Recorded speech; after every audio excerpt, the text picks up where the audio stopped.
Yep. Inside, I want to kill myself. We are on an 0-7 run over the last 2 days. After tonight was just complete bullshit. So that's how I'm going to start off this show. Horrible Sunday, 1-5. I don't even know what to tell you about that. I just don't want to do this anymore. I've never seen anything like this, man. With the slump continuing, 2 straight losses, not a good day at all. 0-4. I just have not had a good season, man. What can this slump that I'm on? The slump continues. I've reached a new peak, actually. I'm gonna burn my Bruins hat, man. I don't know what is going on with the Bruins. March 8th, is that what it is? I don't even know. It's March 9th, I think. Who even knows, man? I don't know what day it is anymore. I don't even know what day it is anymore, man. Back with you after the worst day that I could possibly have. Back with you, as I always am. Until I die, at least. 0-2 yesterday, and yesterday did not go well for me. 0-5. The worst month that I've ever had in my 18 years doing this. I don't know what to even tell you about this anymore. Broke the slump yesterday as the slump discontinues. The slump continues. Somebody fucking kill me, please. I don't even know what I should do at this point other than potentially end it all. What's up, everybody? It's Toad back with you for Bettor Off Dead Tuesday. Is that what it is? Everything's a blur, man. July 29th. Thanks for hanging out again. Sean, what's up, man? Thanks for hanging out on Twitter, jumping in the chat here. 1-1 is how we went on the show yesterday. So a slight loss, which is not what I wanted, obviously. Baltimore was an easy win. Whether you went first 5 inning like I recommended or full game, that was a winner on Baltimore. Orioles, shocking the public, obviously, with that contrarian play there. It was an easy win. They were up 10-4. They did have like an outburst in the 5th inning as well, but they were already pretty much winning that whole time anyway, and they wound up winning 11-4 the full game. Cubs, Milwaukee, I don't know, man. You had simultaneously Boyd and Misiorowski both had bad starts or they didn't go that deep into the game, and that under was just done early. But at least it's one of those ones that's easier to take because you know it's just over completely right away. So over, and the under was over. So unfortunately, yeah, 1-1 there. I did finally watch Happy Gilmore 2, which is causing, I don't know, I guess a ruckus on Twitter because I said it was a decent movie, which I thought it was. I mean, I liked the first movie. This movie, they did it right. I mean, people are saying, dude, nothing's original anymore. You know, everything's a sequel. Everything is a remake. And I agree with that. I've been complaining about that. But, I mean, that doesn't mean that you should never do a sequel. And, I mean, if you can do it well enough, then it caters to the fans of the first one and they like it, then okay, that's fine. So, I mean, I thought that they did a decent job with it. They definitely made it for fans of the first movie. A lot of callbacks to the first movie. They had a ridiculous amount of cameos in it, which, yeah, some people are like, well, they're just money grabbing. It's a money grab. I mean, maybe. I mean, everybody wants to make money, obviously, when they make these movies. I mean, that's the way that it is. But if it's funny, then that's the way that it is. It's funny. It actually works. So it's not just, you know, a thoughtless money grab. At least maybe they didn't put that much thought into it, but I thought the humor was fine. Like the first half hour of the movie really had me laughing a lot. And then it gets a bit absurd, almost reminded me of like Dodgeball in a way, although Dodgeball is a much better movie, but it gets really crazy like later in the movie. And some of it is still funny. I mean, there were definitely some laugh out loud lines in that thing. There were some moments where I'm like, oh man, that joke is cringe, but not too many. So I don't know. I kind of liked it. Let's move on to today. And it was a little bit, actually, it got a little bit sentimental in at least one part as well, so that's not bad either. Let's move on to today, man. I'm actually going to give out a WNBA play today, which has not happened for a while, so you know it's going to lose when I finally see a WNBA side that I like this much. It's going to be a loser, although I am winning in WNBA on the season, and I do have one MLB play. I do not like the WNBA I have one MLB play. I do not like the MLB board at all today, really, but I found one play that I think is worthwhile in MLB. Zach, what's up, man? Oh, you lost that. Yeah, that parlay. Neither leg of that thing cashed, man. I'm pretty shocked about that. Yeah, you're going to be with me, man, in the poorhouse pretty much. I mean, I recommended against playing it, man, but I said, like, if you wanted to do it just for entertainment value, you know, don't don't bet more than what you can afford, but I'm shocked that both of those teams lost. I thought there was definitely a possibility one of them might, and my guess would have been that Houston was going to be the one more likely to lose because they can't score at all right now, but neither team won, which does definitely surprise me. So, all right, today, WNBA, and I will remind you, I'm not actually personally betting these right now. I have to put a disclaimer on this, although I've been doing this for 18 years and betting up until, I lost my job here and I don't have a bunch of liquid money right now.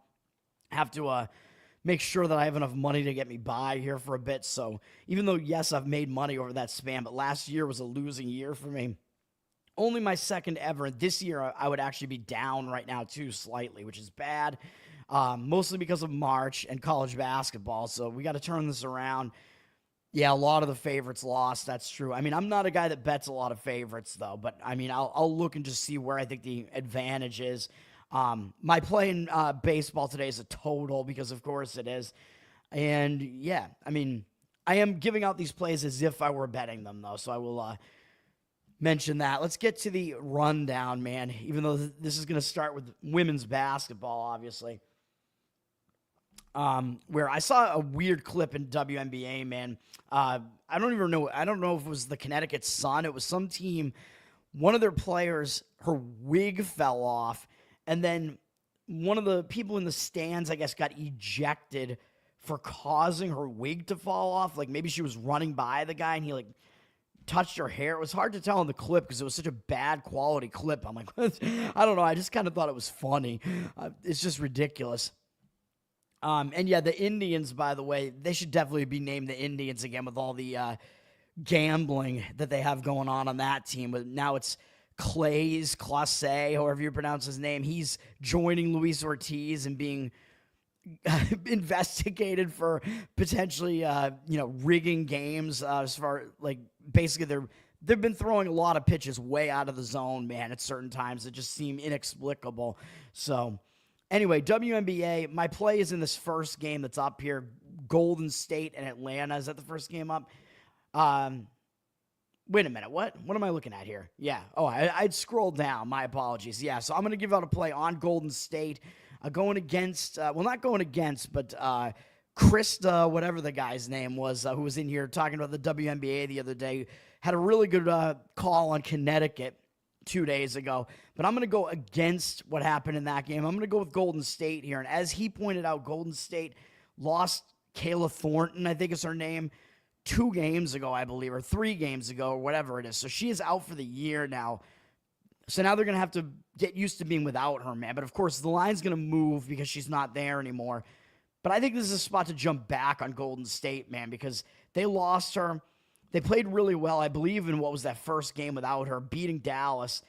Then they lost unbelievably badly to Connecticut, dude. You lose by 31 to the worst team in the league as a road favorite.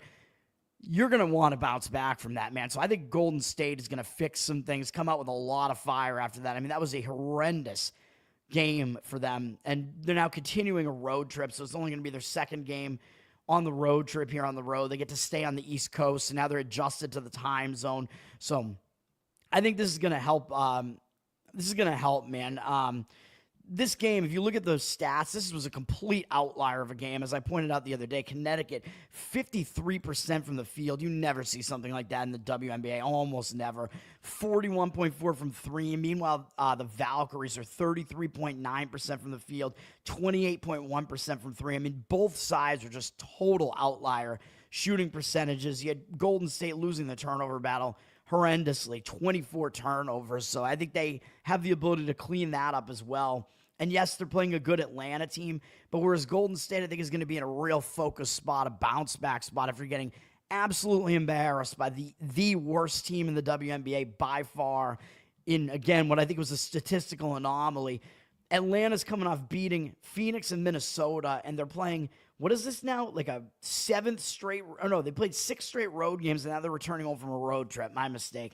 So they were returning home from a road trip that took them out west. I think they were on the road, then went into the All-Star break, and then had a new road trip. So since the All-Star break, they were out on the road for 3 games, won 2 of the 3, including beating the best team in the league. So now You have a Golden State team coming off getting blown out by the worst team in the league up against a team that just beat the best team in the league on the road, Atlanta. They pulled off that upset that was probably almost a double-digit upset, I would guess, right? 8.5, yeah. So Atlanta pulled off that huge upset, and not only that, but now they're returning home from a road trip. And, I talk about these road trip return spots where when these teams return home, it can be a little bit of a distraction. They have stuff to do back home. They might not totally be focused on this bad Golden State team. They do have Dallas tomorrow. Maybe even Dallas would actually bring more of their attention because if Beckers is going to play, she's a big name, basically bigger than any name that Golden State has. So even though Dallas isn't that good of a team, that might even be a bigger game for them tomorrow. And they have to go back out on the road, actually. So this is a very bizarre spot where it's like Atlanta has to get whatever they need to do done at home and then go immediately back out on the road. So I think this is going to be a major distraction spot for Atlanta. So this is the best spot that I've seen in the WNBA for quite a while, man. So I'm going to recommend taking the points with Golden State plus the 8 and sprinkle some on the money line, man. Like I said, whenever you take underdogs on the spread in sports, basketball, football, whatever, put a little bit on the money line. I recommend about 10% of the bet on the money line if it's less than a double-digit spread, because you're pretty much saying you think there's a decent chance that this team is going to be in that game, and they have an okay chance to actually pull off the outright upset. So Golden State, Valkyries, plus 8 is the recommended play there from me in the WNBA. We do have Chicago and Washington. This is kind of a brutal game here. Washington's lost 3 of their last 4. They are just staying at home, though. They lost to Phoenix last time out, but I did mention that was kind of a letdown spot because Washington did pull off a pretty big upset over Seattle the game before that. They are the better team over Chicago. Chicago's been real ugly, and I don't just mean how ugly Angel Reese is. We have 5 losses in a row here for Chicago. Not surprising. They face all pretty good teams in that entire stretch, though. So Chicago, maybe they're not quite as bad as their record looks, but they're definitely not good. And, struggling without Vandersloot, who I keep mentioning is out for the year now. And she is basically the best player on their team when she's there. Washington's a 7.5-point favorite. I'm not going to have any recommendation on this one, man. This is just, it's a tough game to really read. But that line does seem a little bit high to me, though, to be honest, on that number. Based on probably how badly Chicago's been playing recently, but maybe it's justified because they are pretty bad.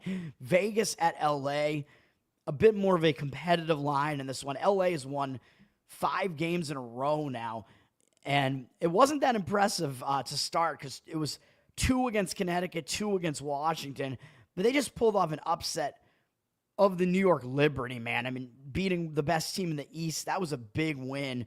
Pulled off a big double-digit upset, I think, on the road there. Yeah, they were 10.5-point underdogs there. That was a big win for them, and now they're returning home across country from a road trip there that took them all the way out east, man. So it's a bad spot for LA as well here. Maybe they should still be focused because they are playing a team that's just ahead of them in the standings, Vegas. Vegas has been good in the WNBA for quite a while, so it's not quite the level that other play that I gave out would be as far as what the distraction spot would be. Vegas, they're in a tough spot as well, though. They're playing a 4th straight road game. They did finally break their loss streak, though, beating Dallas, which was without Beckers. I'm pretty sure it was. That was not a difficult task for Vegas to win that game. But still, it's not the greatest spot for Vegas here, but I do think the spot is a letdown spot and worse for the Sparks. So I would lean to Vegas in this game, although I do think the Sparks actually are maybe a little bit better than their record looks. They've played a fairly difficult schedule, but they've lost a lot of games to the better teams. So that's the way that I look at that. And one more note on Atlanta, by the way. So slight lean to Vegas in that game. One more thing about the Atlanta game, by the way, against Golden State. Atlanta did beat Golden State by 9 the last time they played them in Atlanta. So that may also cause them to not really take Golden State that seriously. So I like Golden State in that one. Major League Baseball, let's go, man. Again, I said I don't like the board today at all, man. We have a doubleheader between Toronto and Baltimore, so we have one afternoon game here. These games are really hard to handicap because each team is not decided on a starter in one of the 2 games. And it's not undecided against undecided in one of the games. Baltimore, of course, won yesterday because that was one of the plays I gave out on the show. Blew Toronto out 11-4.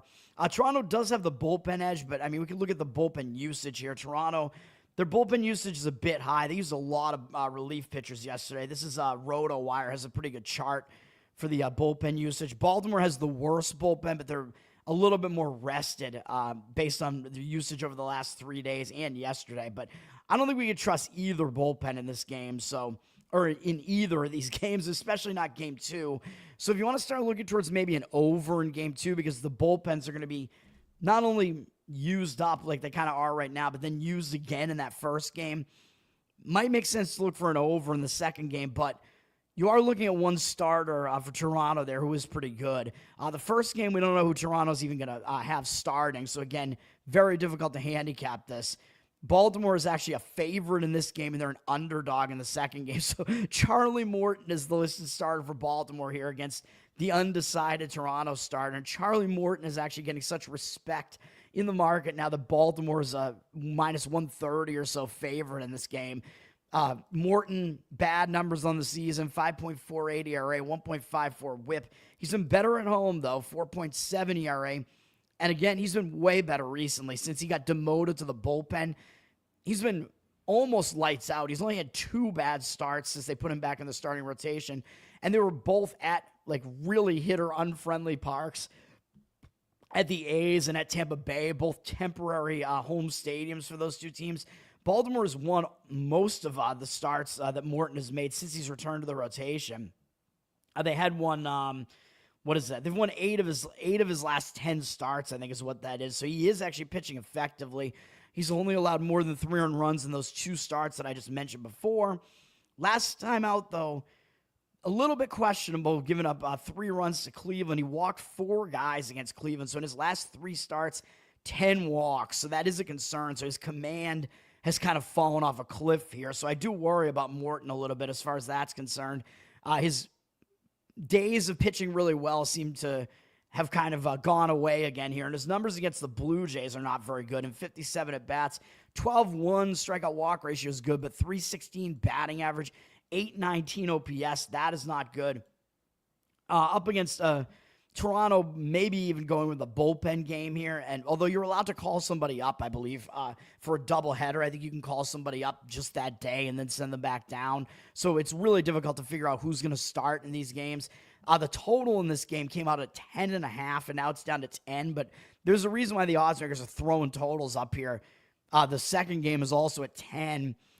So, I mean, yeah, there's reason for it. The odds makers are expecting high-scoring games here. I mean, I'm not sure I would really argue against an over in both games. I think maybe in this first game it might be the better way to look because Morton has started pitching poorly again. We don't even know what we're going to get out of Toronto in that game. So I think over maybe makes sense in that game. When it's an undecided pitcher, a lot of times that's kind of just the default thought that I have. And then in the second game, Erick Lauer is the listed starter for Toronto. He has been pitching well. 2.61 ERA, 0.93 whip. Very similar road and home stats. Doesn't really matter. This month, he's been really good. 2.63 ERA. Toronto's won 3 of his 4 starts this month, and they've actually won 8 of his last 9 starts, I believe is what that is. He's only allowed more than 2 earned runs once in those starts, although he's failed to go 5 innings twice. But this month, 26-2 strikeout walk ratio. No more than 2 earned runs allowed in any of his starts this month. Lauer, he is definitely in good form right now. He has good command right now. His numbers against Baltimore, not a big sample size of 18. 4 walks is definitely too many walks compared to 6 strikeouts. 278 batting average, not too bad. 909 OPS is a little bit high, though, but it's mostly, I mean, Carlson's 4 for 8 with a double, and then he gave up a home run to Mullins. So overall, though, I'm not expecting Lauer to actually pitch that poorly in that game. So I might prefer the over in the first game to the over in the second game. And because Lauer is the listed starter, Toronto is actually a road favorite in that game against undecided for Baltimore. So Toronto should have the pitching upper hand in that game. Even with what's going on with the bullpens, I mean, Toronto overall has the better bullpen. I think they are a little bit overworked. So maybe the bullpen situation is just kind of evened out a little bit because of that. But probably a lean to an over in both games, though, generally. But I think with Lauer pitching, it's a little bit less tempting to do that in the second game, even though the bullpens are going to be even more used. Arizona at Detroit. Detroit got a win. I mean, they broke that loss streak, and now they have a win streak. They have 2 wins in a row. They won 5-1 yesterday against Arizona. Detroit certainly has the better bullpen. I don't have to even bring it up. I mean, I already looked. Both teams really did not have a lot of bullpen usage yesterday, so Detroit definitely has a bullpen edge over Arizona just because, I could bring it up because it's the last 3 days, which I usually don't talk about, but Detroit's, kind of medium, like moderate bullpen usage. Arizona, actually not much bullpen usage, but Arizona does still have the worst bullpen. Brandon Pfaadt is pitching for Arizona. He's starting to turn his season around, man, because he was doing really poorly for a while, but his career stats kind of suggested that he would start doing better. He's got his ERA down to 4.76, which I know is still not that good. 1.26 whip, not awful. He's been worse on the road, though. 5.94 road ERA, so he actually pitches better in that hitter-friendly park in Arizona for whatever reason. He's been good this month, 2.73 ERA across 4 starts, 23-4 strikeout walk ratio. And his strikeout walk ratio last month was also still good, 23-6, even though he gave up more runs last month. He's starting to turn it around and pitch well, man. And Detroit has almost no history against him. Torres is 0 for 3 with a strikeout, and none of their other hitters have seen him before. So Pfaadt maybe has a little bit of an edge there because he's completely unfamiliar to the opposing hitter. So that might be a bit of an edge there for Pfaadt there. Going up against Casey Mize, who I actually think he's the worst of the 2 pitchers, even though I know he was in the All-Star game. His numbers make it look like he's better, but Pfaadt, based on looking at what these guys have done throughout their careers, Pfaadt has the better stuff, man. Mize, 3.4 ERA this year. 1.28 whip is a bit high, though. His whip is actually higher than Pfaadt's. Mize has been better at home, though, slightly. 3.23 ERA. He's not pitching well this month, though. The really bad 6.43 ERA. 13-4 strikeout walk ratio is not that bad, but he's really struggled. I guess you could argue that his 2 bad starts, because they were both before and after the All-Star break, you could argue that he was distracted by making the All-Star team. And I have made that argument myself.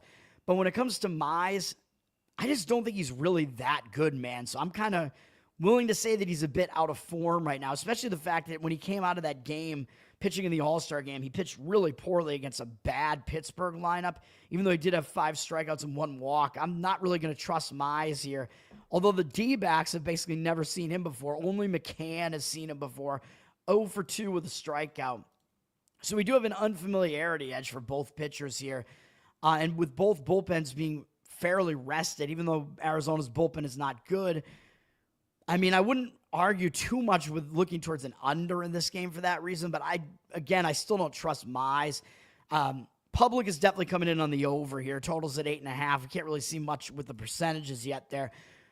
There's more of an indicator on the side where Detroit is a public team. Now, Detroit's back, right? They've won 2 games in a row. 82% of the tickets on them, but only 57% of the cash. So the money seems to be fading Detroit. They're down from minus 135 to minus 133, and I would pretty much agree with that as well. I would lean towards Arizona money line, and I might limit it to the first 5 innings just to take Arizona's bullpen out of the equation because their bullpen is not good. But I think Pfaadt is better than Mize.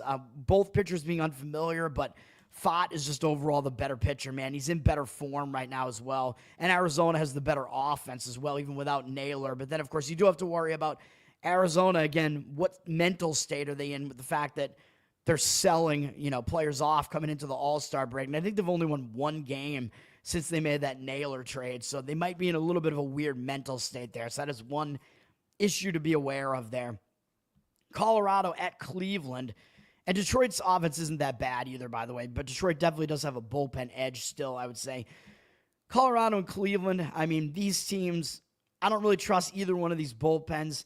Cleveland actually lost yesterday, so they're kind of back to their losing ways. They were returning home from Kansas City, but it wasn't a long road trip. But still, they lost the game to Colorado.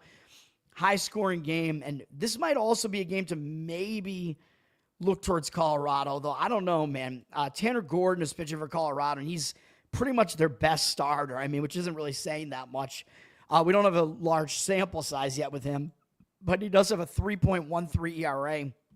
1.3 whip is not very good, of course. He's been a little bit worse away from Coors Field, which is weird. 3.86 ERA, but I think he's only made one road start so far, so he's actually pitched fairly well at home in Coors Field, so that's a decent sign. But his strikeout rate is not that high, so he doesn't strike out a lot of guys. He walked 3 guys in his last outing, although it was a 6-inning shutout against St. Louis, so it was still his best start of the season so far. He is still a young guy, and he does seem to have some decent stuff, although he doesn't strike out a lot of guys, like I said. His numbers overall are okay this season, though. He's facing a weak Cleveland lineup who has never seen him before, so he might have a little bit of an upper hand there against that lineup. Cleveland has Logan Allen pitching, 4.16 ERA, 1.37 whip. Not great numbers, slightly worse at home, 4.24 ERA at home. He's actually been good this month, though, with a 3.8 ERA, 18-5 strikeout walk ratio. Last month, he wasn't really that awful either. He's been consistent, at least, where he's allowed at least 4 or fewer runs in every start, going all the way back to April, actually, pretty much. So he is consistent in that he never has a start where he actually gets completely bombed. He usually at least holds opponent run totals down, and he's facing a bad Rocky offense here, but the Rockies have okay numbers against them in a very small 13 at-bat sample size, though, a 308 batting average and 785 OPS, 3 strikeouts, 2 walks. So I am kind of leaning towards Gordon a little bit. I mean, Colorado has the worst of the 2 offenses, though, so maybe, again, either maybe a first 5-inning play or maybe a run line play towards Colorado. The money seems to be coming in on Colorado, or at least it did on the money line. Cleveland down from minus 225 to minus 198, although we see 74% of the tickets and 89% of the cash on Cleveland. But who is Cleveland to be laying a price like this against anybody, man? I said that yesterday, too. I mean, they're not a good team. I think they're just kind of riding their recent success here. And now they have all these distractions with the gambling stuff going on. I don't like what's going on with Cleveland here, man, so I don't trust them. So Colorado Colorado run line might be a way to look there, and maybe your Colorado first 5-inning run line could be worth a look there, and expect Gordon to outpitch Allen, take the bullpens out of the equation maybe, and money seems to be coming in on the under as well. Total down from 9 to 8.5, which is a decent size move. I mean, getting off that key number of 9 at least. Getting it off, man. 61% of the tickets on the over, 95% of the cash on the under. So it looks like public kind of wants the over here, which, whatever, man. You want an over with the 2 bad offenses? All right. I mean, I know yesterday's game had a lot of runs, 14 runs, which might skew public perception. And the under getting 95% of the cash.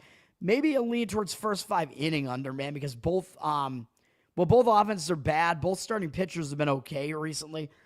So maybe that would be the way to go and just avoid the bullpen scenario there. With the bullpens here, I don't even know what the bullpen usage is. I think they both got used a bit yesterday. Some moderate usage there for Cleveland, less so for Colorado, actually. Colorado used one more of their relievers yesterday, though, I believe. But neither bullpen is really that good. Tampa at the Yankees. This game's going to be on TBS tonight. The Yankees have been sliding, man. And I believe since the start of July, I believe is what it is, the Yankees have the 3rd fewest. I believe they might have the fewest wins in all of baseball or something like that. It's like Yankees, Rockies, and maybe the White Sox in there have like the fewest wins in all of baseball. The Yankees have been awful over that stretch for whatever reason. I mean, I expect them to turn it around, though, but their bullpen really hasn't been that good. Their offense has struggled. Of course, as I've forgotten to mention on the show, Aaron Judge is actually hurt right now, too. He's missed 2 games, and he's on, like, the 10-day disabled list or whatever, so he's probably going to be back at some point, I don't know, towards the end of this week is where that would put it, I guess. So he's not in the lineup right now. Yankees lost to Tampa Bay yesterday 4-2. Coming into this game, I mean, this looks like a huge mismatch for the Yankees, right? I mean, I'm still going to give the Yankees the offensive edge over Tampa Bay. I will give Tampa Bay the bullpen edge. Tampa does have the better bullpen, although they used a couple of their best relievers yesterday. Their bullpen usage has been fairly consistent, so not overworked, really. Yankees, and they have the better bullpen in general. Yankees, not a ton of usage either, but Yankees bullpen is the worst of the 2. So Tampa gets the bullpen edge. Starting pitching looks like a total mismatch, though, right? You have the Yankees ace Fried up against whoever the hell Joe Boyle is for Tampa Bay. He's got good numbers. He's young, 1.42 ERA, 0.63 whip, so maybe they're expecting him to become something good. He's been a little bit worse on the road with a 2 ERA, but he's been pitching out of the bullpen, I think, to some extent. Maybe I'm wrong about that, actually, because he's only made 5 starts. Maybe I'm completely wrong about that. Let me look at his career stats. I might be thinking of a different pitcher. No, he's mostly been no, I'm right. He made 1 start this year, so yeah, I am right. He's been coming out of the bullpen. He was a starter for the A's the last couple of seasons for the most part. He was coming out of the bullpen for Tampa. I think until last game. One of these games he did make a start, and I'm not sure which game it was, but he's been pretty decent overall. I mean, 18-6 strikeout walk ratio overall is not bad. Only 6 hits in 19 innings pitched. That's pretty good, so he's been pretty hard to hit. So maybe there is something to this Boyle character here. Yankees have 4 at-bats against him in their careers, 2 walks, 3 strikeouts, a 250 average. Volpe has the only hit. I mean, at least he's doing something because he can't field. He's turning into Chuck Knobloch out there. He's got the yips. And then 750 OPS there for the Yankees. A very small sample size against Boyle. So there's not a whole lot to take away from that. But Boyle, I mean, it seems like he might have good enough stuff that maybe he can actually kind of compete in this game. Of course, he's going up against one of the best pitchers this season, Max Fried. But Fried, I told you that he wasn't going to continue to be as completely lights out as he was earlier in the season, and that has been the case. Because looking at his career stats, he's good, but he's not that good. So he is starting to regress a bit, although he still has a 2.62 ERA and 1.04 whip. Really good numbers, obviously. He's been better at home, 2.24 ERA at home. This month, though, he's been way worse with a 6.52 ERA, 12-9 strikeout walk ratio. I think he was probably named to the All-Star game and didn't actually pitch in the game. But this month, he's gone 5 1/3 or fewer innings in 3 of the 4 starts. The Yankees have lost 3 of his 4 starts. He's given up at least 3 runs in all those starts, and he's walked multiple guys in 3 of the 4 starts. And his strikeout rate has gone down, too. He has 3 or fewer strikeouts in 3 of the 4 starts, too. So he is not in good form right now. Fried kind of falling apart right now. He has done really well against Tampa, though, in his career. 46 at-bats. They only have 5 hits, no extra base hits, 3 walks, 7 strikeouts, 109 average, 272 OPS. So Fried, I mean, his matchup numbers would suggest that he should do better here.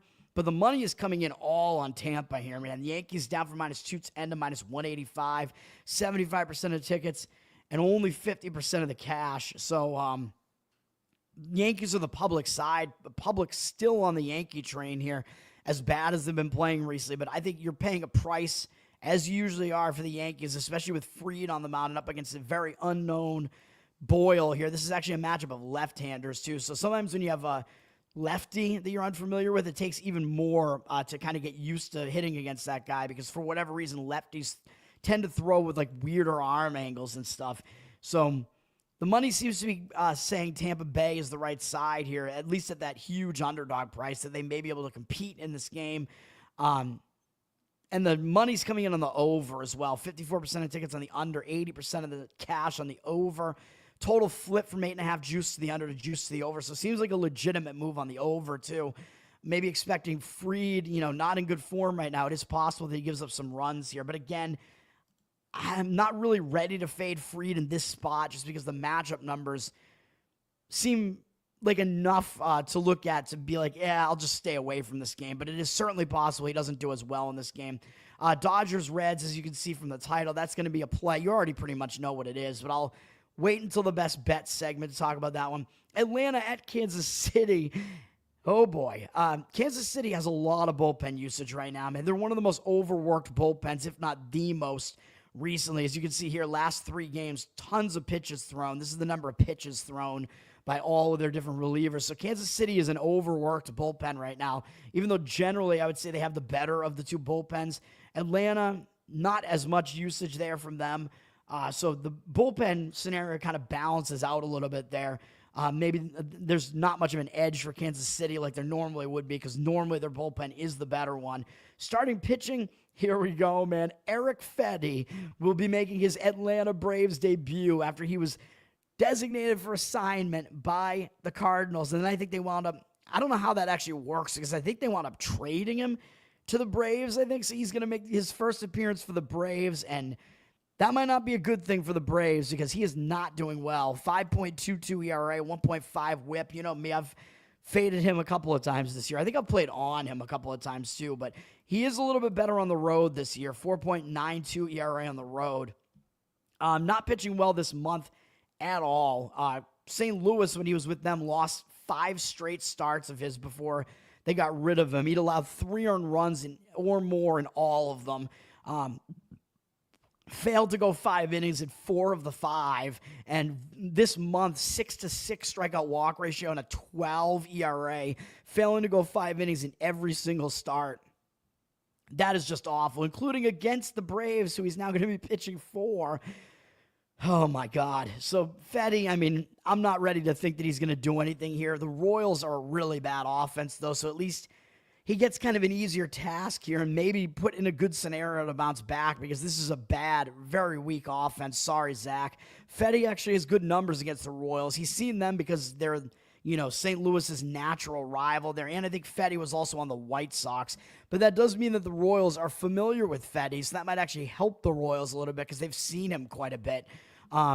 51 at bats, though. Fedde has had the upper hand against them. 7-5 strikeout walk ratio is bad, but he's held them to a 235 average and 598 OPS. So Fedde has done well against this Kansas City lineup, and he's going up against Seth Lugo, whom I believe just got a new contract with the Royals.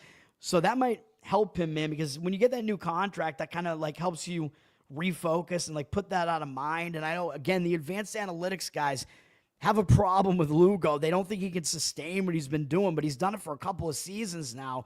I mean, I'm just looking at the numbers that I look at, ERA, whip, strikeout walk ratio, and it all kind of checks out for me for Lugo.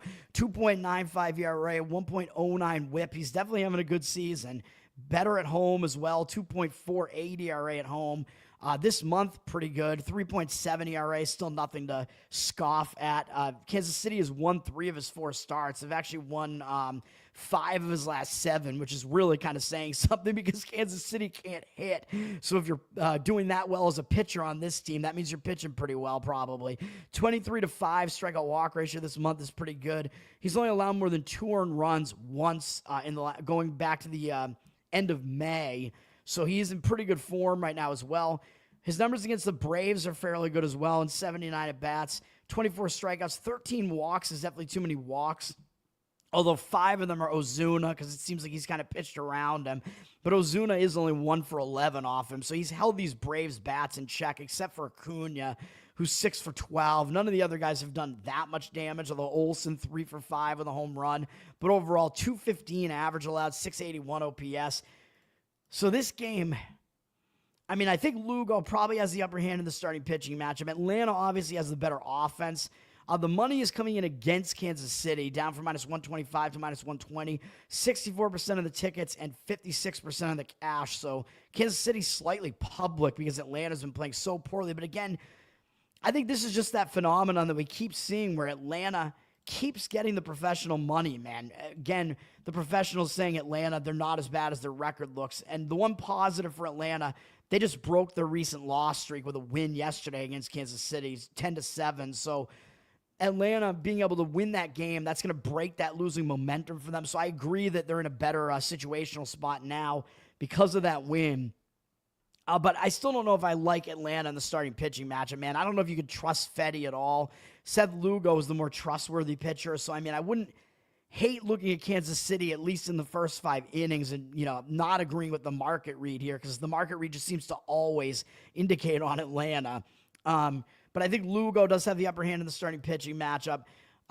So potentially first 5 inning Kansas City is worth a look, but maybe the under in this game is worth a look. The total's high. It's up from 9 to 9.5, but 88% of the tickets and only 80% of the cash on the over. And if you're thinking Fetty, I mean, I don't know if you could bank on Fetty, but if you're thinking he might be able to actually pitch well against this really bad offense, he might be pumped up to be on a new team now, just get out of that situation he was in. Even though he's on a team with a worse record, maybe he'll show up and want to pitch well here, man. And this KC lineup doesn't do well against him.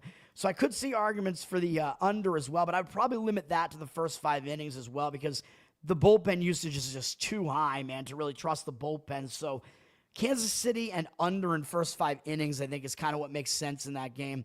That's right, Zach. What's up? Doink, what's up, man? Thanks for checking me out. No homo. Thanks for checking me out on Twitter, man. We get some Twitter love this morning. My Boston Red Sox lost on a walk-off yesterday to Minnesota. Come on, man. I mean, the Red Sox need to win these games, man, where they have seemingly the upper hand against worse teams like this. That is just bad. Although it was Dick Fitz pitching for the Red Sox, so you don't really expect that much from him. This game, I don't know what we're going to get in this game, man. I think we've seen a lot of bullpen usage from Minnesota recently, too. Minnesota, yeah, their bullpen is a little bit overworked here over the last couple of days. Red Sox have the bullpen edge, I would say, in this game. They really only have overworked Hicks, and he has not been that good. He blew the save last night, and he's one of the trade pieces in that Devers trade. I think he has decent stuff. Like, he's going to need to start pitching better. He was pitching better. He had, like, I think he had 1 or 2 bad appearances, like, right after they got him, and then he was pretty much good until, like, last night, pretty much, and he did badly again, or maybe 1 or 2 other appearances, but he's going to need to get himself together, man. But he won't be seen in tonight's game. The Red Sox did have to use a decent amount of relievers as well, so I don't know if we could trust the bullpens in this game.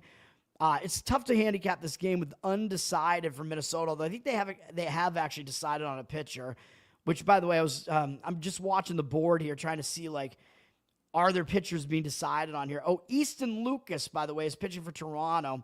So do you want me to get to that game real quick here? Because he's going up against Charlie Morton in game 1 here. Now, let's see if he's on the roster here. Lucas has been on their team before, I know. I don't even think he's listed on this roster. Oh, man. I just want to fully handicap these men, which I only do during baseball season because it's the only sport going on. Lucas doesn't have good numbers this year, though. 5.82 ERA, 1.43 whip. I think they're calling him up just for today to make a spot start, so it's not like he's, some great prospect. I don't think where they're going to bring him up. He wasn't pitching that well in the majors this year. Decently high strikeout rate, though. 22 strikeouts in 21 2/3 innings pitched. Gave up 5 home runs and 10 walks, though. So he was giving up a lot of walks, a lot of hard contact. So definitely worry a little bit about Lucas here. But he is facing, not the most difficult offense here in Baltimore. And Baltimore's never seen Lucas before. But Lucas hasn't been pitching well, so do with that information what you will. I mean, I still think maybe an over is worth a look in that first game. They're still expecting Lucas maybe to not do that well. 69% of the tickets, 76% of the cash on the over there. So maybe that's the way to still look at that game. Although with Lucas having the unfamiliarity edge over Baltimore, it's a little bit less tempting to me at that point, which I wasn't tempted to give that out as a play anyway. Anyway, Red Sox. We have Lucas Giolito pitching for the Red Sox here today. He's been starting to pitch pretty well, man. 3.97 ERA, 1.26 whip. Better on the road. He's had most of his really bad starts at home in Fenway. 3.3 ERA on the road. So he is better on the road. He's been mostly good this month. 3.91 ERA, 21-6 strikeout walk ratio. But his last 2 starts were pretty rough. He gave up 9 runs in 9 1/3 innings pitched. Only an 8-3 strikeout walk ratio and gave up 5 bombs, but 4 of them were in the Philly game. And those were both difficult tasks, man. Chicago Cubs and Philadelphia Phillies, both on the road. I mean, those are good offenses. So I don't know if I'm ready to actually say Giolito is in bad form necessarily because he is stepping way down in class to face Minnesota here. And he's got good numbers against them, 101 at-bats. I think Giolito was on the White Sox, right? So they've seen him a lot, yeah. So and Cleveland, I guess. So he's been in the Minnesota division for a while, but that means Giolito is used to pitching in this ballpark. But it means Minnesota's familiar with him, 101 at-bats, but they have not hit him well. 37-11 strikeout walk ratio, 218 batting average, 691 OPS. So Giolito looks like he does have the upper hand here in this matchup. We got to figure out who this Pearson Ole guy is, man. Looks like the Red Sox are public, though. 90% of the tickets, only 74% of the cash, and they are a road favorite, up from -107 to -115. Looks like the money is saying to fade the Red Sox here, and maybe they shouldn't be priced as a road favorite is essentially what that means. Although I would still, I mean, to me, I'm kind of leaning towards the Red Sox right now. I have to see who Ole is, though. It sounds like, like a Southerner saying oil, right? Gotta go dig for that oil. We'll see who that guy is in a minute. But Giolito does have good matchup numbers here. The Red Sox do overall have the better bullpen, and with both bullpens being used up, I think the Red Sox do have the bullpen edge. Red Sox have the better hitting as well, so to me, it does seem to kind of line up for the Red Sox here. But let's see. I'm going to look up who Pearson Ole is right now, man. Does he have any stats in the majors? I don't know. Let's see. He's making his major league debut today, so wow. Dude, he looks like I mean, I don't know if I can bring his picture up here, but I'm in a different tab here. I mean, I could, but there's one picture of him wearing glasses. He looks like a total nerd, dude. He looks like a guy who should be like in the front office for a baseball team and not on the mound for them. I'm going to look at his minor league stats here. This is going to take me a little while, man, because I didn't handicap this game. I missed it. Minor leagues, he actually has really good numbers this season in the minors. Let me see how much of that is in AAA. He's been in single A, double A, and triple A this year. And in triple A this year, 22 and a third innings pitched. He has 23 strikeouts, 5 walks. That's a good ratio. 1.12 whip. That's pretty good as well. And a 2.82 ERA. So he has pitched well. He's pitched well across all of the levels of minor league baseball this year. So that looks actually pretty good for Ole. Let me see what his, so maybe that's why the money's coming in against the Red Sox here. Let me see what his scouting looks like. The Red Sox might be getting screwed here, man. He was drafted in 2021 out of Grand Canyon University. He was really good there, I guess. Doesn't have a lot of velocity. I guess his fastball is high 80s. I mean, that is, by today's standards, that is way, way low, obviously. I want to see, like, what, let's see, yeah, high 80s, low 90s fastball. What else does he throw? I'm just kind of interested because I like to see what is this guy's arsenal. You know what I mean? Says he has really good command. He has a curveball and above average changeup, which I guess is his second best pitch besides his fastball. Is his fastball his best pitch? I mean, I don't see how it could be when it's that slow, but maybe. So fastball, curveball, changeup from him. J Main, what's up, man? Thanks for hanging out again, man.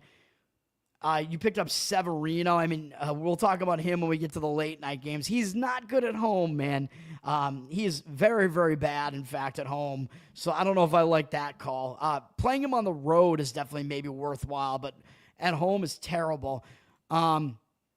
Severino, I'm talking about, is terrible at home, but I was just talking about Pearson Ole as far as the guy who doesn't have a hard fastball, but he's put up good numbers in the minors, man. So it seems like he has some funky movement on his pitches or something going on there where he fools hitters. So we'll see what happens here, man. But he's probably the reason why the money is coming in against the Red Sox. To me, if that's the case, I think you're going to be looking for an under in the first 5 innings in this game because I don't want anything to do with these bullpens that are overworked, and Minnesota's bullpen's not good anyway. 83% of tickets, only 50% of the cash on the over here. Total already down through the key number of 9, down to 8.5, although it looks like you'd still probably get an under 9 at some price there. So that's, first 5 innings, probably you're looking at 4.5 maybe, which is not a bad number to get there. So that's probably how I would look there. The Red Sox offense is actually not that good on the road. Hasn't been good recently, and Minnesota's offense isn't that good either. So it looks like it could wind up being kind of a pitching duel early on in that game. So that's actually probably the better way to look at that game. Severino, yeah, I know, but most, if not all of those games, I'm pretty sure have been on the road. Severino, I mean, I'm going to talk about him on the last game on the card here, but yeah, like, I never want to trust him at all at home. He's been so bad in the stadium. Chicago Cubs at Milwaukee here, one of the big matchups of the day. Not that enticing of a pitching matchup, really. Cubs and Milwaukee. Milwaukee's kind of seen a lot of bullpen usage recently. Normally, I would say both of these bullpens are decent. Milwaukee, kind of a lot of bullpen usage, though, and a lot last night, too. So, might want to leave the bullpens out of that equation or favor the Cubs bullpen because they only used 2 relief pitchers yesterday. So, the Cubs actually are one of the more rested bullpens coming into today, and they probably have the better bullpen anyway. So the Cubs do have a bullpen edge in this game. They probably have an offensive edge as well. I would say they probably don't have the starting pitching advantage, though, because, I don't really like Colin Ray. I think he's kind of I don't think he's as good as what his numbers would tell you. 4.06 ERA, 1.27 whip. That's not bad. Better on the road, too. 3.63 ERA. His numbers just continue to be... He continues to pitch okay, and I just don't know how he keeps getting away with it. He doesn't strike out a lot of guys. This month, 17-8 strikeout walk ratio. That's fine. It's mediocre. 3.04 ERA. He gave up 1 earned run in 3 straight starts, but then he got bombed in his last start against this really bad Royals offense. They got 5 earned runs off him in 5 innings without any walks and 3 home runs off of him. That's not a good sign for Ray, man, if he's given up that many runs. That was at Wrigley Field, though, where he doesn't pitch as well. Maybe it was a wind blowing out scenario there or something. So I don't know if that's becoming a trend and we're ready to say Ray is not in great form. I just don't like him that much as a pitcher. Milwaukee, surprisingly, has not seen that much of him. They only have 7 at-bats against him. 3 hitters have seen him before, but they've done well against him with a 429 average, 1,071 OPS, 1-to-1 strikeout walk ratio. So I don't love Ray here, man. I actually am buying into Quinn Priester much more so. Again, it's sad. The Red Sox very briefly had him at the end of the year last year, and I think they didn't realize what they were getting because he didn't look good when he was on the Pirates, and now all of a sudden, this Milwaukee rotation is all of a sudden like one of the best in baseball. It's crazy. And Priester is part of it. 3.28 ERA, 1.2 whip. Priester pitching really well. He's got a 3.02 ERA at home, so he's even better at home. This month, 3.04 ERA, 25-6 strikeout walk ratio. His team has won, I believe, 10 games in a row that he started now. He's allowed more than 2 earned runs only twice in those starts. He's chugging along, man. He is pitching well. He is in good form. He looks good right now. The Cubs, though, actually have good numbers off him. In 30 at-bats, they have 3 homers off him from 3 different hitters. Bush, Crow, Armstrong, and Suzuki all have them. 5 walks, only 3 strikeouts, 367 average, and 1,124 OPS. So Priester, Cubs obviously saw him when he was on the Pirates. And maybe they've seen him when he's been on Milwaukee, too. I'm not sure. But the Cubs have good numbers off him, man. So I'm kind of leaning to the Cubs in this game slightly because they have the hitting edge and the bullpen edge. And I think Priester, he looks like he's the better pitcher. He's in the better form right now. I think he is the better pitcher, but his matchup numbers, I really, really worry about that. I think it kind of evens out the starting pitching matchup a little bit there. It seems like the money is coming in on Milwaukee, though. 54% of tickets, 77% of the cash coming in on them, up from -120 to -123. If I was going to play the Milwaukee side, I would probably limit it to the first 5 innings and only go with the starting pitchers there and not deal with where I think Milwaukee has the big disadvantages that they don't hit as well at home. So I think their offense isn't as good and their bullpen is much more overworked right now. So that's kind of the way that I look at that game. And the total's down from 8.5 juice to the over to 8.5. 65% of tickets, 96% of the cash on the over. So the money actually, even though the initial drop on the total was on the under, it does look like the money is actually coming in on the over in that game and maybe expecting these two pitchers to both maybe not do as well as what you think they might. And then the bullpen rest scenario at least doesn't look that good for Milwaukee. I don't necessarily disagree with the over in that game either. Is he starting or is he bulk relief? He's going to be a starter. It's his first major league start. So the question is, how long are they going to let him go? That's the only question. Yeah, like is Minnesota, Minnesota basically has nothing to lose right now because they're not going anywhere this year. And they don't really risk overworking him because he doesn't have a hard fastball. And it's the second half of the season. So my guess is they're going to leave him in as long as he's pitching well in that game. What died? Something died? Did my suicidal sports betting show suicided itself? What? Depeche Mode at Dodger Stadium. That sounds like a good show. For free? That's even better. That sounds pretty sick, man. Getting into some of that 80s, like new wave stuff there. I wasn't really a fan of that for a while, and then I kind of came around to it more recently. All right. Philadelphia at the White Sox. I want to get through this, man. We have a lot of games left, and I still have to talk about my best baseball bet. Philadelphia actually, I believe they lost yesterday, right? Yeah, they lost 6-2. maybe that made sense because they were coming off a big series against the Yankees, so it was kind of a letdown spot for Philadelphia there. I don't like either of these bullpens, obviously. Philadelphia, I think, is the less overworked of the two bullpens right now, though. So the White Sox have used a bit more of their bullpen, not necessarily yesterday, but probably a slight, actually, bullpen advantage to Philly. They usually don't have a bullpen edge, but maybe they do in this game. Obviously, they have a big hitting edge. The big advantage in this game is Philly's offense. Luzardo is pitching for Philly, and he's kind of fallen off, man, after a great start to the season. 4.58 ERA, 1.43 whip. Those are not good numbers. Better on the road, though. 3.79 road ERA, and he's facing a weak White Sox lineup here. This month, he's really been struggling. He's been struggling for a couple months now, but this month, not good. 7.23 ERA. Still a very high strikeout rate, 25 and 18 and 2/3, but 11 walks is terrible. He's been really wild. His team has lost 4 of his last 5 starts. Last start, he gave up 6 runs against the Red Sox on only 2 hits in 5 innings because he walked 5 guys. He was really, really wild in that game against the Red Sox. He's not in good form right now, man, but he does do well against the White Sox in a limited 17 at-bat sample size. Benintendi, former Red Sox player, does have a home run off him. But overall, they have 6 strikeouts, no walks against him. He's held him to a 118 batting average and 412 OPS. Luzardo has pitched well against them. You like Luzardo over his strikeout prop. Let me see. You're going to cut Severino for Ole. I would probably play Ole over Severino, but he's much more of a roll of the dice, though. Ole, you don't know what you're going to get out of him. But Severino, I think most likely you're going to lose. The last person I saw live, Weird Al. I went to Weird Al like 2 weeks ago or something like that. Weird Al with Puddle's Pity Party, who also puts on a pretty good show, man. Nate don't K much. Which Nate? Who doesn't K much? Luzardo, you like Luzardo over 7 is such a high number, though, man. I mean, yeah, he's facing a bad lineup that does have a tendency to strike out against him. The White Sox do have a high strikeout rate against him. He has a high strikeout rate even while he's been pitching bad. You got to worry about how deep Luzardo will go into this game. I mean, I don't hate it, but it seems like a high number, man. I mean, I wouldn't really want to do it. 3 overs, 7 unders for Soroka. I don't like Soroka either. Let me see. You want news on Ole? I mean, there isn't really going to be any news. I mean, he's making his major league debut. The Nats. The Nats don't strike out that much.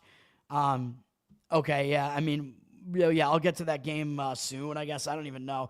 Which we were talking about. Well, that's Soroka against Houston, though, right? Soroka's on the Nats. Anyway, Jonathan Cannon is pitching for the White Sox here. He is actually pitching a little bit better here. It looks like I lost my connection to YouTube, so I apologize, guys. StreamYard is being bullshit right now. Let me reconnect. This is some bullshit. Oh, my God. Now I have to verify it on my phone because it's forcing me to relog in. This is all awesome, man. Let me confirm that. Yes, it's me. This is such BS, man. So I apologize for this, man. This is a long video today. And our games aren't until tonight. Let me know if the stream is back up on YouTube, man. I just reconnected it, so hopefully it is. Anyway, yeah. Jonathan Cannon pitching for the White Sox here. 4.48 ERA, 1.4 whip. I mean, that whip is not good. He's been way better at home, though. 3.42 ERA at home, and he's actually pitching okay recently for the most part. 4.15 ERA this month. 17-6 strikeout walk ratio. He's allowed more than 2 earned runs only once. The White Sox have actually won his last 5 outings. But his last outing was his worst at Tampa Bay. But that is a weird park, man. It's a hitter-friendly park. He struck out 9 in that outing, which is really crazy, too, because Cannon's not really a strikeout guy. But he's gotten his walk numbers down a bit. He is pitching okay right now, so he's in probably about as good form as he will be in for Cannon. But we'll see, man. Philly is actually very unfamiliar with him. Only Kepler has seen him before, but he is 2 for 2 with a double. No strikeouts, no walks, and 3 RBIs. Cannon, I mean, yeah, that's the trade-off here, right? Like, he does have an unfamiliarity edge where these pitchers that are unfamiliar to the opposing hitters, they can tend to do all right against these opposing hitters, but this is a very strong Philadelphia lineup. Cannon isn't really that strong of a pitcher, so I don't know what you're going to get out of Cannon in this game. This is a very difficult game to handicap, but the money is coming in big time on the White Sox. Philly open at minus 205, which does seem really, really high for a Luzardo game, down to minus 168. 73% of the tickets on them, 73% of the cash coming in on the White Sox. So the money is actually coming in on the White Sox here. On the money line there. So, yeah, I mean, do with that information what you will. And the totals crept up from 8.5 all the way through the 9 to over 9, but 91% of the tickets and only 86% of the cash on the over there. So, again, we'll have to see what happens in that game. And that is not a game that I find easy to handicap at all. So, that's a wait and see type of game for me. It's just a game where you sit back and watch what happens, man. It looks like we are okay on YouTube, right? I'm going to check again right now, but let's see. Yeah, it is working on YouTube right now, so I think we're all right. All right, let's go to Miami and St. Louis. St. Louis got the win yesterday, 7-1. I actually got a good start out of Palante. Cabrera wasn't really that bad for Miami either, but the bullpen wasn't good for Miami. Miami's bullpen, not very good. St. Louis's bullpen isn't great either. Miami's bullpen usage actually isn't that bad. They only used 2 relievers yesterday, so their bullpen usage is like moderate. St. Louis's bullpen is very low, though, so you got to give St. Louis the bullpen edge in this game, I would say. Alcantara is pitching for Miami, and I don't know if there's going to be, the trade rumors kind of swirling around Alcantara because he is a potential trade target, so we'll see. I don't know if that's going to be affecting his mental state or not. Again, he hasn't been good, though, this year. He hasn't been good for quite a while, man. Since his Tommy John surgeries, he's never returned to form. But he's got a 6.66 ERA, 6.66, which is very evil. 1.43 ERA, that's not good. I want to stay away from those numbers. He's been real bad on the road. A 10.06 ERA on the road is pretty much unforgivable. So I don't see how you could possibly play Alcantara in this game. This month, 14-5 strikeout walk ratio is all right, but 5.63 ERA. His strikeout rate is also way down. He used to be a strikeout pitcher, and that is no longer the case. He at least isn't walking that many guys, but he's given up a lot of hits, a lot of hard contact, a lot of runs. It's just not working out for Alcantara, man, although his last start was actually fairly good, a 7-inning shutout. Or he gave up 1 run, but it was unearned, excuse me. Didn't walk anybody against the Padres. Decent sign. Against St. Louis, his numbers are mediocre in 39 at-bats. 7-5 strikeout walk ratio is not good. 256 average allowed, 777 OPS isn't very good either. 256 average is pretty good, but a 777 OPS is not that good. My apologies. I'm very distracted right now. Overall, I don't really like Alcantara here. I would lean towards Sonny Gray in this game. 4.33 ERA, 1.19 whip. He's still a good pitcher, man, even though he's had some bad outings recently. 3.39 ERA at home, so he is definitely better at home. And I know he was bad last time out at home against San Diego. He gave up a lot of hits. He's given up 22 hits in his last 2 outings, 14 runs, and all that over 8 1/3 innings. I know that's really bad, but he also has 10 strikeouts and no walks, so it's kind of crazy what's been going on, man. He's just been, I guess, just leaving his pitches over the plate because he has an 8.34 ERA this month.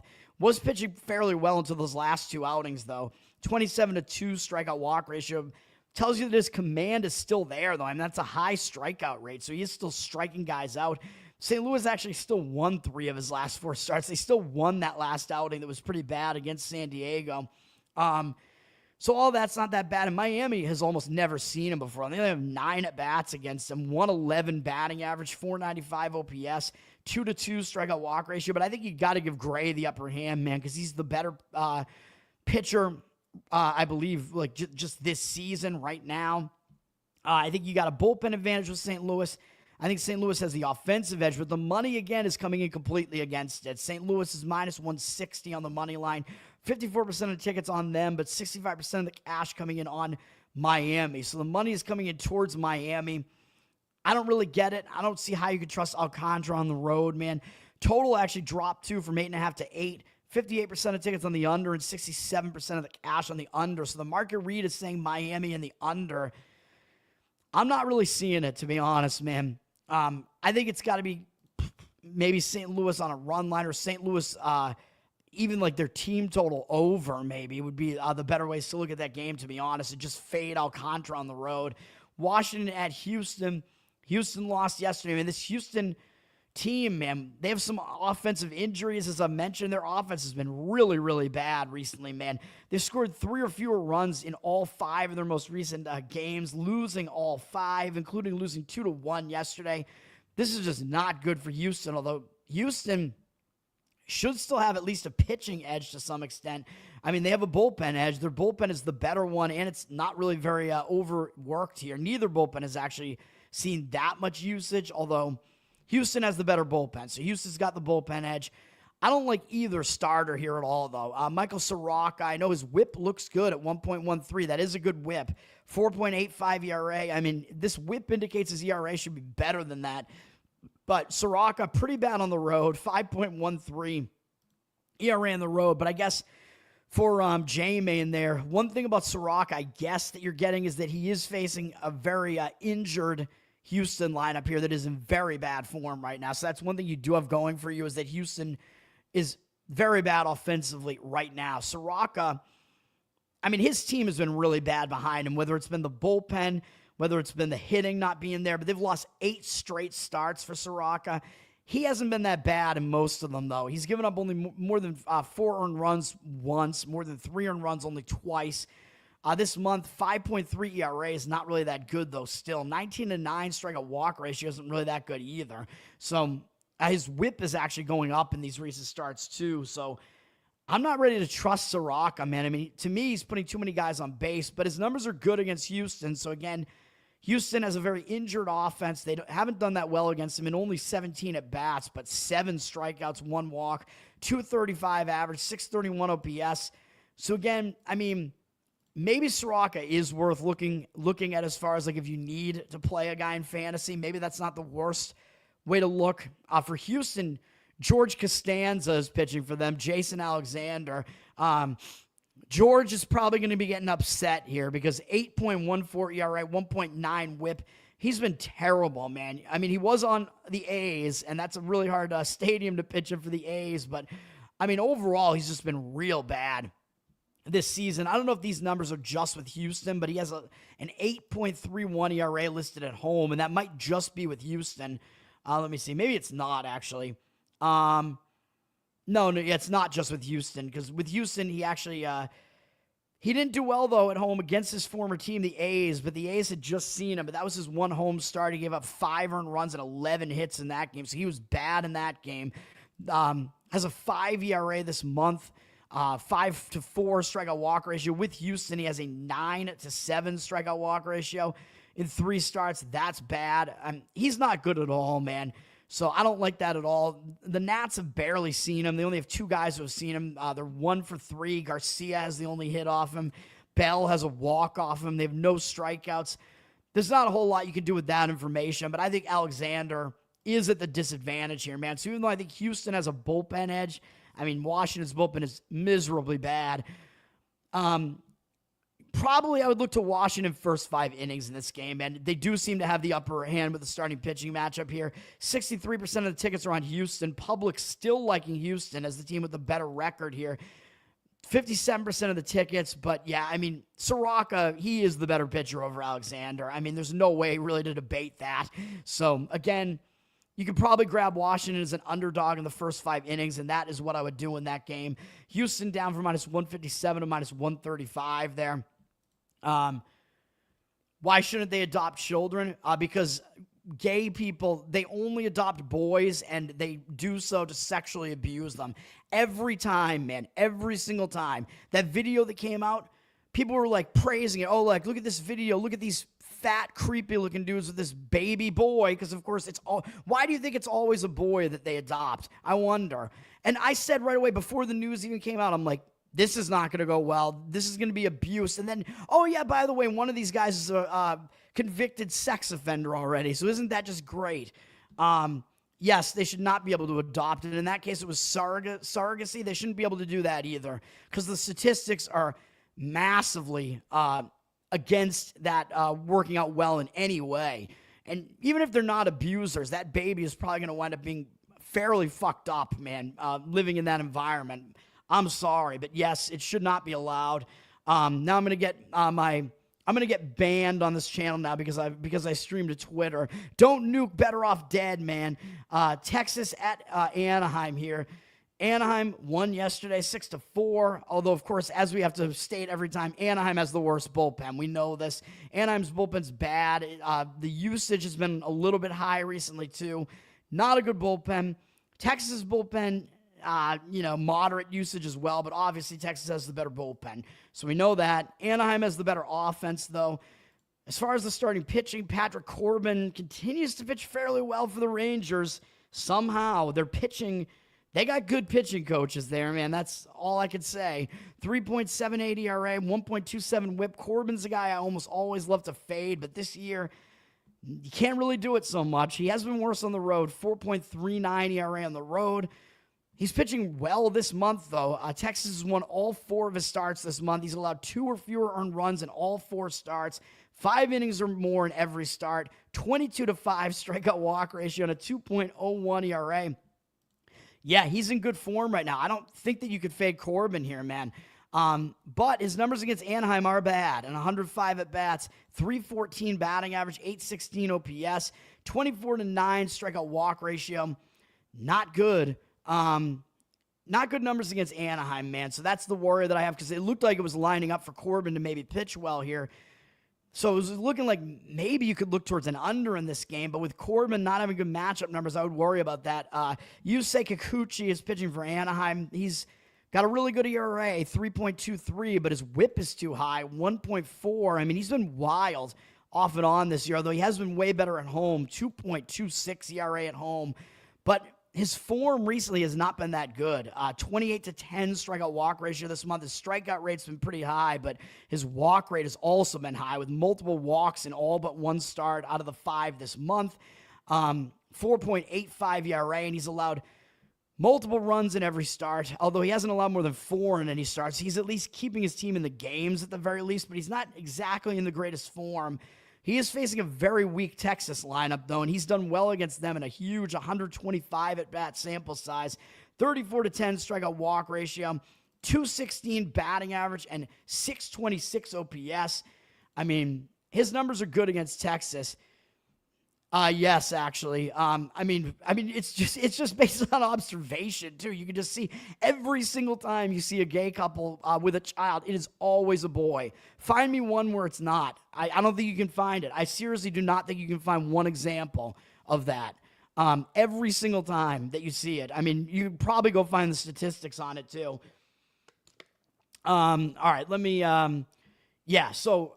Again, I mean, an under still maybe makes sense in this game, but if you want the under here, you got to go first 5 innings with it because you do not want to deal with Anaheim's bullpen. 65% of the tickets on the over, 52% of the cash on the under. So the money is coming in on the under. Dude, I'm not talking politics here. This is Bettor Off Dead. Please, just whatever, man. All right, we got, the money coming in on the under here. Yeah, well, the total went up from 8.5 to 9, but again, the cash percentage looks like it's on the under, and the money looks like a strong market read on Anaheim, up from -116 to -125 here. 73% of the cash, the tickets on Texas, 65% of the cash on Anaheim. Anaheim is taking the money, so that's the way to read the market here. I would probably agree with that in the first 5 innings. I would not want to deal with Anaheim's bullpen again, so maybe Anaheim money line first 5 innings. You might have to pay a little bit more for that. Mets at Padres. Padres have won 3 games in a row, including beating the Mets yesterday in a close 7-6 game here. Both of these bullpens have been used, man. I mean, the Padres have the better bullpen, so I think you give them the bullpen edge. Actually, their usage is kind of moderate. It looked like they used a lot. Wasn't a lot of pitches for a couple of their guys yesterday, though. The Mets used a lot on Sunday night, I know. So the Mets have more bullpen usage recently, so you got to give the bullpen edge to the Padres here. Mets obviously have the better offense, so they get the offensive edge. I would probably say the starting pitching edge is also in favor of the Mets. Sean Manaea is pitching. He just came back from injury, and he's been good so far, but in a limited amount of starts. 2.19 ERA, .97 whip. He's still eraserhead there with his hair, it looks like. Maybe you should do something about that, Sean. 2.7 ERA on the road is still pretty good. And this is a pitcher-friendly park here, so I'm expecting Manaea to do all right. He's got an 18-4 strikeout walk ratio so far in 12 1/3 innings pitched. Only 8 hits allowed. He is definitely pitching well right now. His numbers against San Diego are not good, though. In 120 at-bats, 317 batting average allowed. 5 different hitters have homered off him. 883 OPS. 25-6 strikeout walk ratio is pretty good, but his numbers not good against San Diego's offense. But, I mean, I don't know about those matchup numbers, man, versus the fact that Manaea is in decent form right now. It's difficult to gauge which way this is going to go. Ryan Berger is pitching for San Diego. His numbers have been good this year and a limited amount of playing time. 2.84 ERA, 1.14 whip. It's hard to gauge what this guy is really going to get you as well, though San Diego has actually won most of his appearances recently, whether they were starts or out of the bullpen. Some of them were starts. Some of them might have been out of the bullpen. I don't know. But 7 of the 9 appearances have been wins for San Diego. He's not going that deep into most of these games, though. The last 3 times he's appeared, he hasn't gone 5 innings in any of them. The one was against the Dodgers. One was against Phillies, so some difficult offenses to face there. He has a 30-14 strikeout walk ratio, so that is too many walks. Strikeout rate is decent in 31 2/3 innings, only 22 hits allowed, so he's not allowing that many hits. He's wild, though, so his walk numbers are not that good. And if we look at his numbers against this starting lineup, if I can even get this right, if I can type anything right now, I can't, apparently. Come on, man. I hate when ESPN doesn't give you the batter. Like, why do they even take that tab away? Fuck you, ESPN. Mets have never faced Berger before, so actually Berger may have an upper, or Berger. I don't know how you pronounce his name. I go French with it, man. So maybe he has a little bit of an edge against the Mets offense just because they haven't seen him before, but the money appears to be coming in on the Mets, up from -105 to -123, 58% of tickets, 67% of the cash coming in on the Mets. Not entirely sure that I would agree with that, laying a price like that with the Mets, but again, Berger is a bit too wild. Yeah, I mean, and I don't like Manaea's numbers against San Diego, so I hesitate with it, even though when I saw that pitching matchup, I said, well, of course, Manaea has the upper hand, but now I'm not really so sure. And if you want to go with the Mets, I would go first 5 innings again there because I don't think the bullpen scenario is good for the Mets.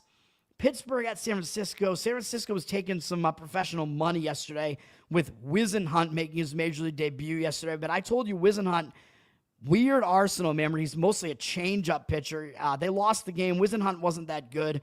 Pittsburgh got the win. Pittsburgh continuing to actually play fairly well right now. The Giants continuing to struggle. A 6-5 loss. The Giants have the better bullpen generally. They have had some usage recently, though. Giants, a lot of bullpen usage. One of the more used bullpens recently. Again, because Sunday night, sometimes you see a lot of bullpen usage.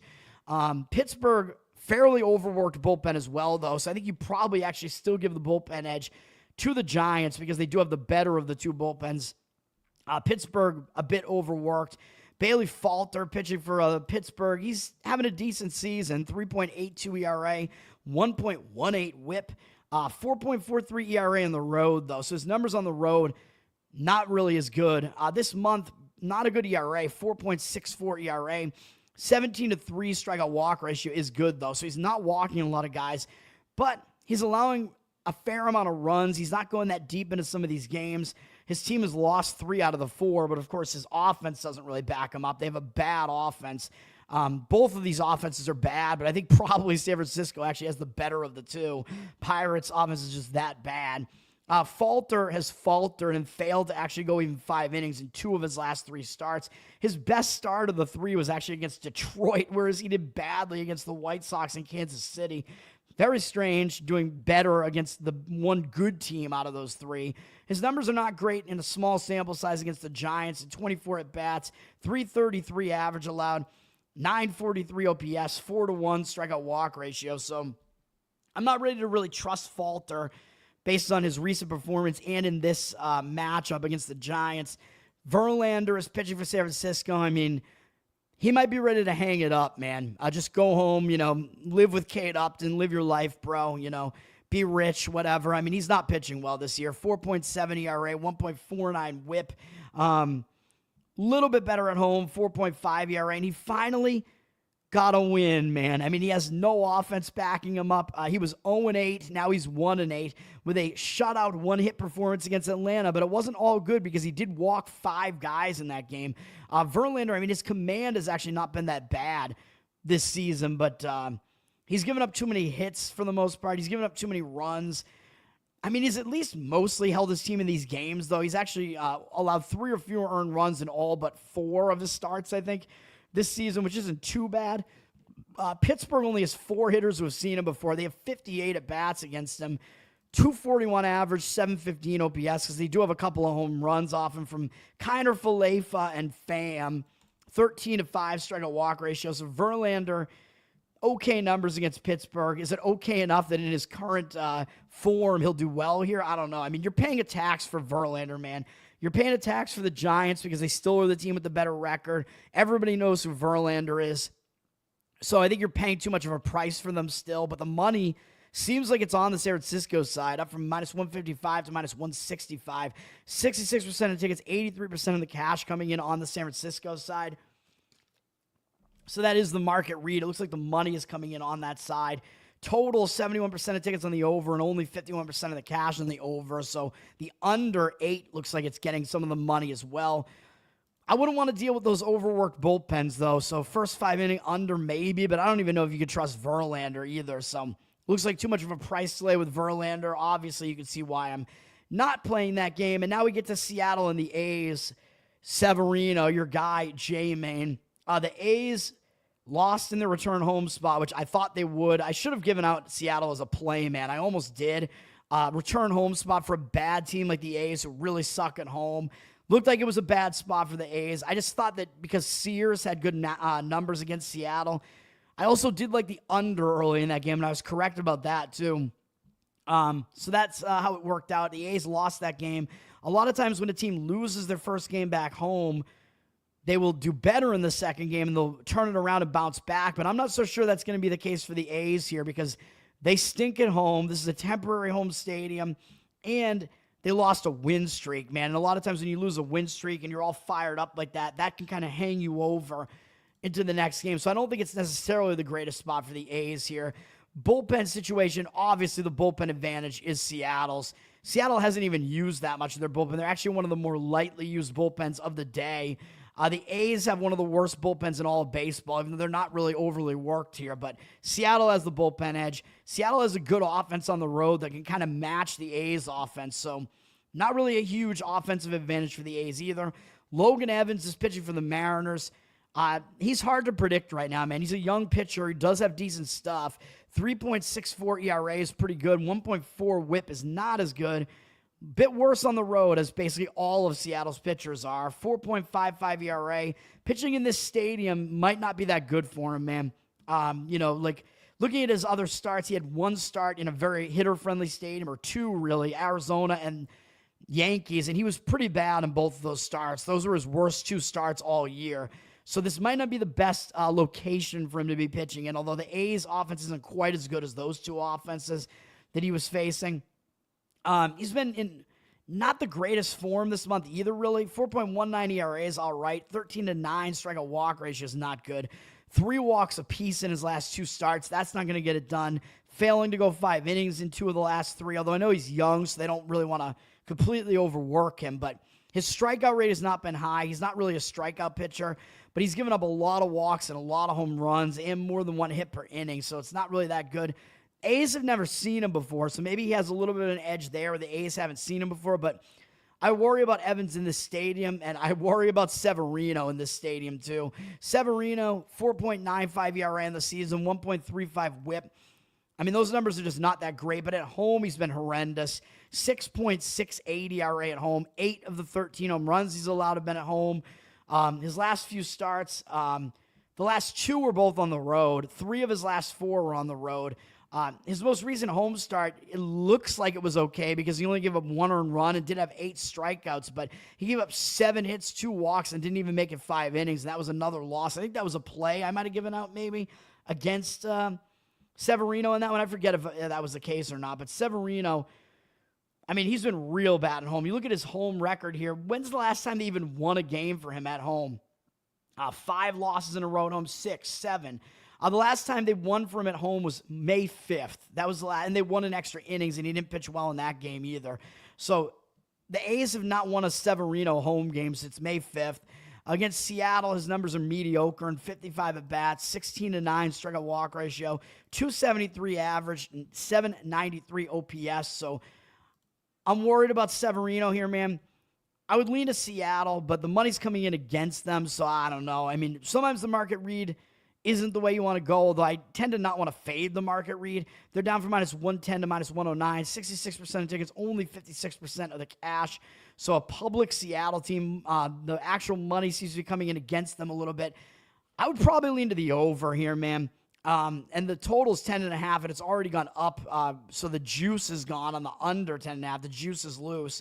68% of tickets, 86% of the cash on the over. That's probably the way I would go. I mean, you have a bad A's bullpen. Seattle, good offense on the road.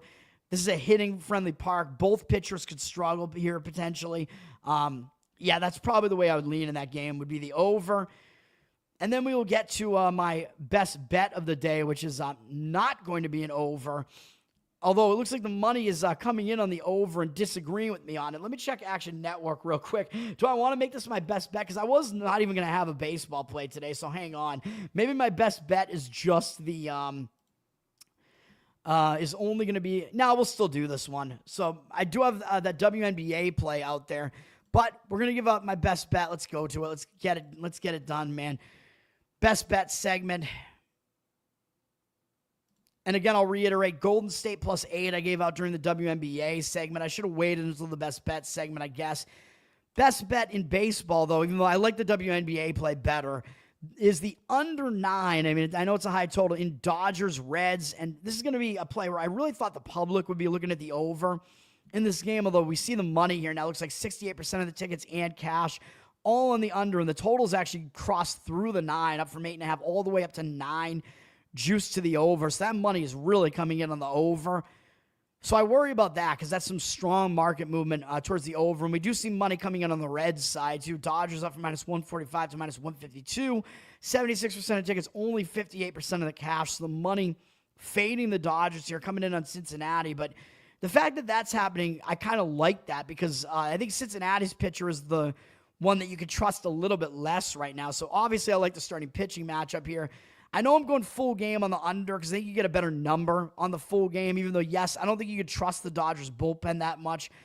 Dodgers are kind of a bottom-tier bullpen, but they have not seen a lot of usage. They're one of the least used bullpens recently. Most usage last couple of days was Robleski, who's a long relief man. So Dodgers do have their best relievers available. So I actually think extending this to full game instead of going under 4.5 or whatever in the first 5 is the way to go. You can still do that if you want. The Reds have seen a little bit more usage recently, but still their bullpen is not that overly worked. So I think the under is okay here for those reasons. And I think our starters can kind of get us fairly deep into this game, although I know based on the bullpens, we're not looking at good bullpens here, really. Reds are mid-tier at 13th in whip. Their ERA is all right, bullpen-wise. Dodgers actually a lot worse. They're in the bottom third again, but Glasnow is pitching for the Dodgers, man, and they have some of their best relievers available today, so hopefully that combination can keep the Reds in check. Glasnow came back from injury pretty recently, and he's pitching well already right away again. He's basically the best pitcher they have, man. 2.75 ERA, 1.03 whip. I know the home road splits are not going to look good for this. He has a 4.09 road ERA, so that's not good. But he is in really good form all of a sudden right now. This month, 23-5 strikeout walk ratio, and only 9 hits allowed in 18 innings, 1 ERA. So he seems like he's basically completely back.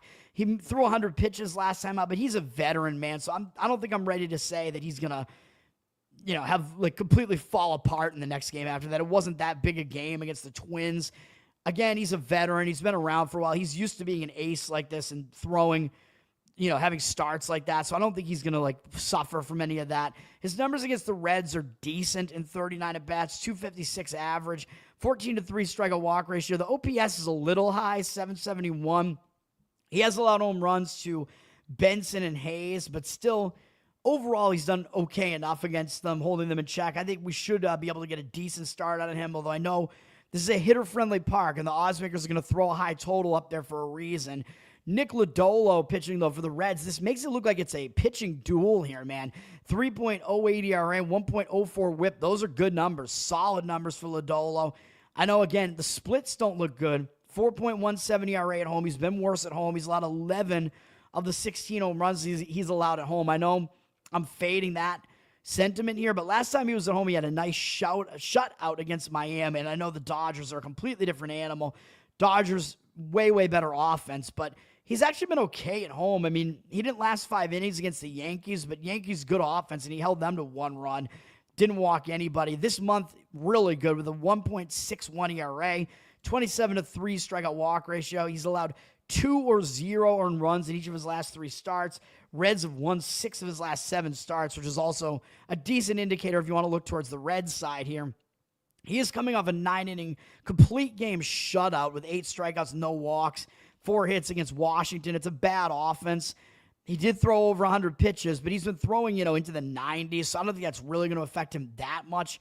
I don't think he's going to be in that much of a letdown spot. I mean, you're facing the Dodgers. Like, you're going to want to step up for this, even though they might be able to hit him a little bit. I think he is still going to do well here. Both of these pitchers are in really good recent form.